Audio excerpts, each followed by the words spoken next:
It's been 5 days since Hamas brazenly fired rockets at Jerusalem and other Israeli cities in a totally unprovoked attack. This past week, millions of Israelis were forced into bomb shelters as missiles rained down on our cities.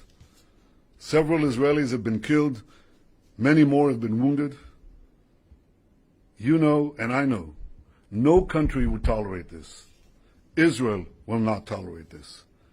Israel has responded forcefully to these attacks, and we will continue to respond forcefully until the security of our people is reinstated and restored. We've eliminated dozens of Hamas terrorists and taken out hundreds of terrorist sites, including missile launchers and buildings that Hamas used to plan and perpetrate these attacks. 2 nights ago, Israel also seriously degraded the terror infrastructure of Hamas. We knocked out part of the vast subterranean tunnel network that Hamas uses to attack Israel. I want to remind the world that in firing on our cities, Hamas is committing a double war crime. They're targeting our civilians and hiding behind Palestinian civilians, effectively using them as human shields. As always, Israel is doing everything possible to protect our civilians and keep Palestinian civilians out of harm's way. We demonstrated this yet again today when we warned civilians to vacate the building used by the Hamas terror intelligence.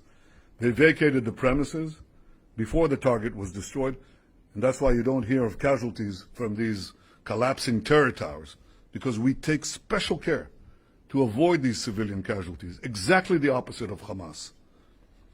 Defeating Hamas does not only serve Israel's interest, it serves the interests of all those who seek peace, stability, security in the Middle East.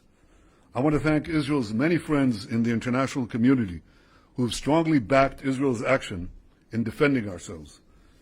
I want to thank the President of the United States, Joe Biden, and I want to thank the many countries, including European countries, that flew the Israeli flag in solidarity on their government buildings. No one should have any equivocation about the choice that is so clear here. And I want to thank President Biden for his clear and unequivocal support. You cannot equate a democracy that values life with a terror organization that glorifies death. I'm fully confident that Israel will be able to deal with these threats from without and these threats from within. I'm confident in our army, I'm confident in our police, and above all, I'm confident in the resolve and determination of the people of Israel. Just as we've always done, we will weather this storm and emerge stronger than ever. Thank you.